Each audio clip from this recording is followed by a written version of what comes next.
You are very critical of Western civilization. Would you say that you are an Islamic or Muslim supremacist? Yes, of course. Of course. Muslim supremacist, of course. Islamic supremacist, of course. And there's nothing wrong with that. There's not a thing wrong with that. You're a Western supremacist. You believe in the supremacy of your values. You believe in the supremacy of your belief system. You believe in the supremacy of your belief system so much that you want the whole world to follow it. You try to force the entire world to follow your belief system because you believe it's so right. You came up with the Universal Declaration of Human Rights. You took it upon yourself to decide what are the human rights for the entire human race. Well, all right, but I mean, That's supremacist. You believe that you have the authority, you have the right to decide what are the rights of human beings everywhere in the world forever. And your belief in your right to do that has been brutally manifest all around the world for centuries. Not for years, not for decades, for centuries. But the difference is that in Islam, to believe in the supremacy of Islam includes, one of the things that we believe in is that we don't have the right to compel you to follow our beliefs. But you don't have that. You absolutely believe that you have the right to compel others to follow your beliefs. And the entire 20th century, and forget that, the 19th century, and as long as anyone can remember, is testimony to the fact that you believe that you have every right in the world to force all of the people in the world to follow your belief system. You have the right to impose that on people.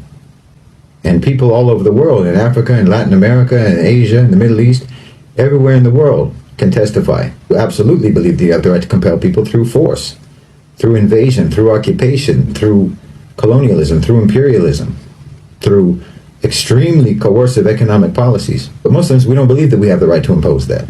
We believe lakum dinukum waliya din.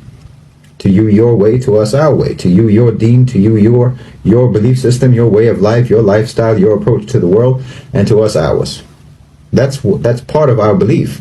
So our supremacist nature about Islam includes the fact that we don't have a right to compel you to follow our way. We believe that our belief is superior. And we believe that anyone who follows that belief is following a superior belief system. And of course I fully believe that following Islam is the best way for any human being to live their life. And the perfect set of laws, the perfect set of ethics, the perfect set of morals for any individual to follow and for any state to follow. Being a Muslim supremacist isn't racial.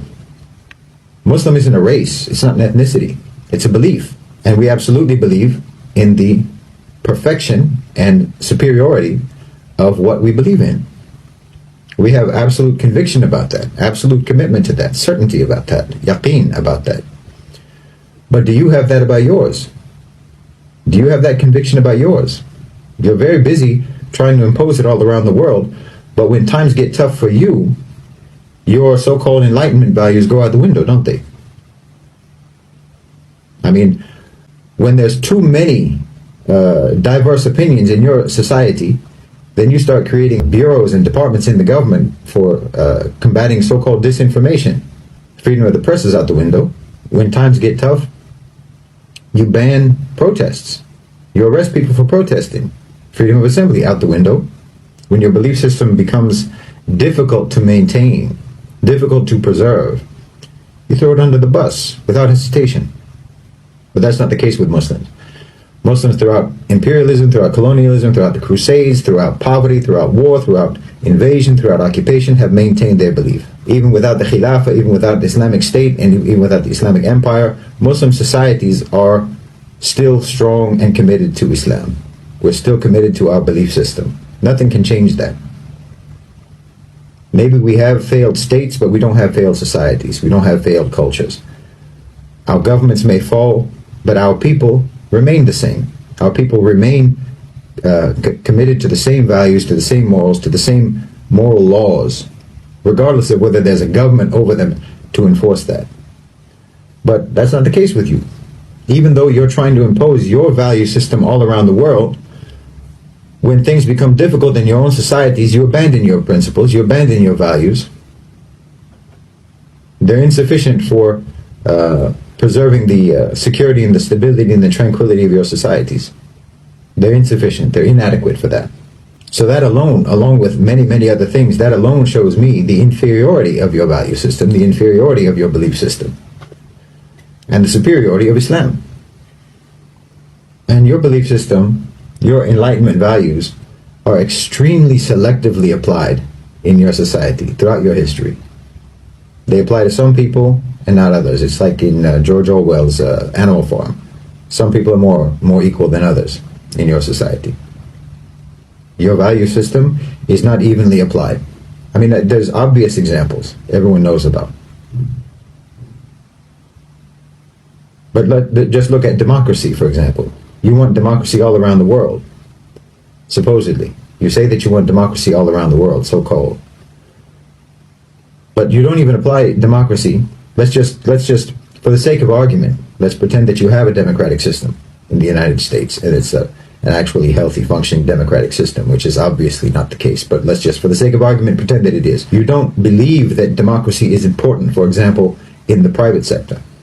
You don't believe that businesses, that companies, that corporations should be democratic. Your belief in the supremacy of democracy does not extend to the private sector. Corporations don't have to be democratic, do they? In fact, corporations are sacrosanct. It's sacrilegious to say that there should be any intervention in the private sector to make it actually accountable to the population, accountable to the public, accountable to the workers. And anyone who even talks about something like that, anyone who even suggests that companies and corporations should be democratic, will be persecuted. I mean, look at the struggle that organized labor had in the United States. Coal miners were literally bombed from the sky when they tried to organize and secure their rights and have some kind of democratic representation with the coal companies.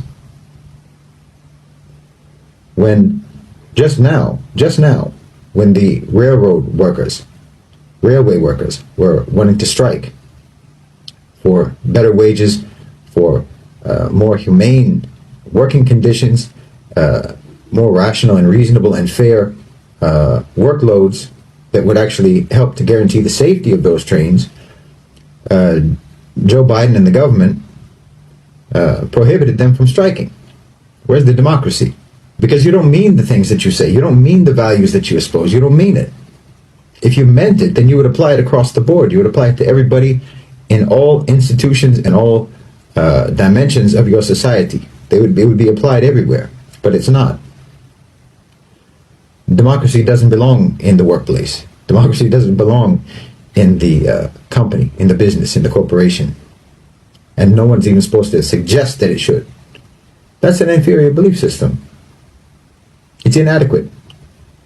It's inadequate for building a civilization, for building a cohesive society. Because look, the only group identity, the only sort of group identity that makes any sense at all, it's not racial, it's not ethnic, it's not nationalistic, not even based on language or shared culture or shared heritage.